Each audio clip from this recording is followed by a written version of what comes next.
Guess what I'm leaving behind for my granddaughters? No, it's not money. I'm not planning on leaving my granddaughters a fortune, but I'm leaving them something that money can't buy, something that's way more important than money.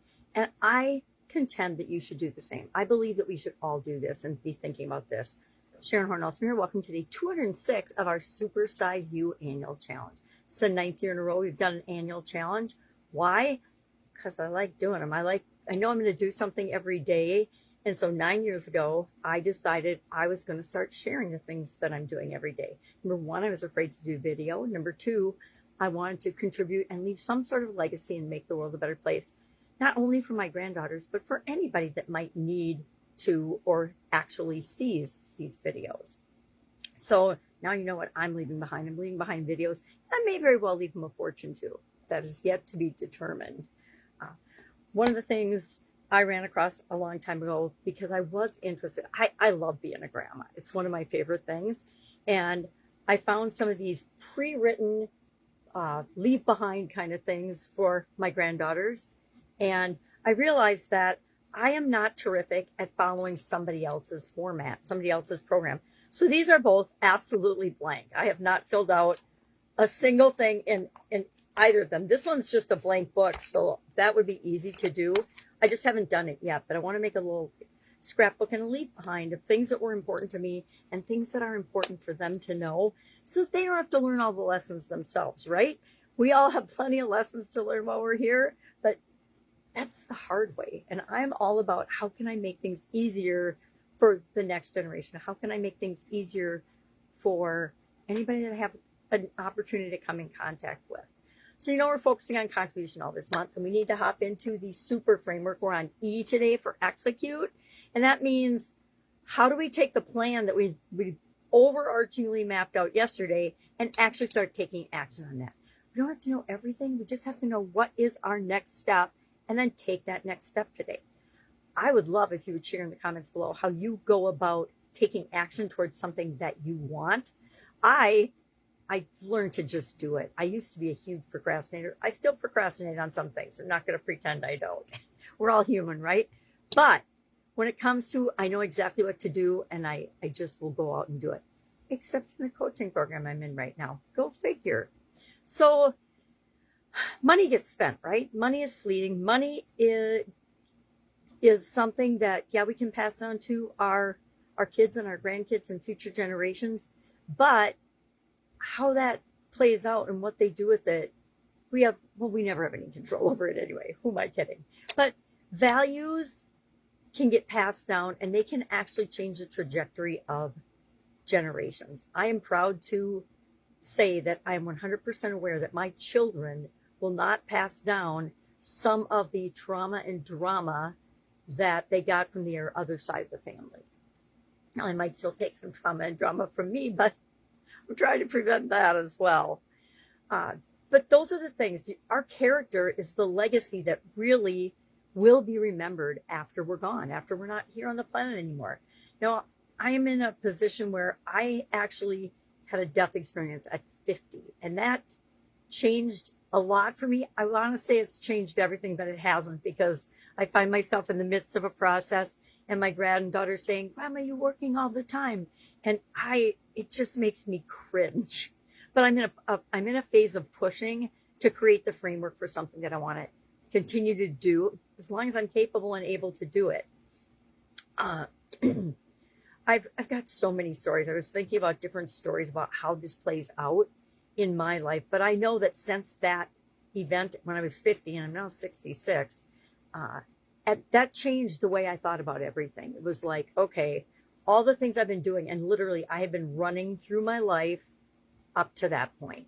And that was my big dead stop, literally, to say, okay, thank you, powers that be, that I'm still here to interact with people, but what do I need to change immediately? What do I need to do to still be here 20 years from now, from that event? And I plan to be here more than 20 years after that event, but we're just talking, because I'm already 16 years past that, so I don't want to cut it off at 20. I think the biggest lesson that I learned is that my family is always watching. Our family is always watching. Guess what? Strangers are always watching too. I find it interesting that people commiserate. Nobody's watching my stuff. And I feel that way sometimes too. But I learned a long time ago, I don't look at the likes. I don't look at the vanity metrics. I look at the stories of people whose lives I've had the great fortune to be a part of and change. That's what matters more than, oh, I have 1,000 views, or I have 1,000,000 views, or I have 1,000,000 followers. That doesn't mean shit. Listen to me swearing. Ooh, grandma, raging grandma Sharon. Oh no. It's just who we really are is what we want, and the continually improving version of us. That's why I do the annual challenges. Is who we want to show up as every day, as an example, especially for those closest to us. Will they agree with us and think we're crazy sometimes? Yes.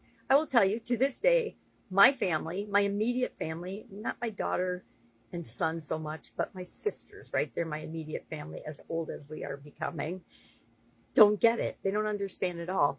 But the truth is, I started doing a video every day because I wanted to make the world a better place. I wanted to make a positive difference. I wanted to be able to contribute in a way that could help other people to create what they want. And that's part of my legacy for my granddaughters, is to know that, hey, you can show up and do a little bit every single day and create incredible results in your life and in the lives of others. You don't have to be always doing some big grandiose in the medias or in the online internet world's eyes to be making an absolutely positively incredible difference that will have a ripple effect well beyond our lifetime. So what are we going to do today with this? As far as execute goes, we're going to look at the plan items that we looked at yesterday, and we're going to pick one thing and take action on it today. If you can do it within the hour of hearing me speak, great. If you can't, that's fine too. But make a commitment to yourself. You're not promising me any change. I'm making lots of changes in my own life all the time, but I'm challenging you to do the same. What one execution, what action step are you going to do today to move to fill the gap between where you are and where you want to be this month with respect to contribution? By the end of the year, what do you want? We're focusing on contribution. What do you want to take action on? What is the number one thing that you can take action on today? It doesn't have to be a big thing. It just has to be something that you will actually do. Got reflective questions. I don't know how long I've been talking. If my granddaughters only knew me through how I ran my business, how would that make me feel? What kind of person would they assume I am? Okay, well, they already told me at 2 and 4 that I work too much. So that's not the legacy I want to leave for them. I want them to understand that right now I'm making a little push to simplify and restructure everything that I'm doing, taking all the stuff I've done in the past, putting it into the present and in a format that makes it easy and fun and effective to share. What values am I modeling in my daily work that I'd like to pass down to them? I guess consistency, hard work, kindness, persistence, ability to solve problems and figure it out, things like that. Am I present enough for the people who will carry my name after I'm gone? I'm going to say right now, no. For the last 4 months, no. In the next 2 months, yes. Absolutely 100% yes. Or for sure by the end of the year. Listen to me, making deals with myself. So if your business and if your life is growing, but your legacy isn't, I invite you to join me on our Supersize Your Business School platform. And I know this is our personal development Supersize You annual challenge, but it applies there as well, because I still believe everyone on the planet, or everyone capable of it, should have some sort of a business of their own, some sort of a side business that goes along with whatever it is that they do. Why? Because it gives us this incredible sense of freedom, and it allows us to make impacts that only we can make. All right. Any questions? If you need help with anything, what do? You ask. Otherwise, well, make it an awesome day, and I will, of course, be with you tomorrow.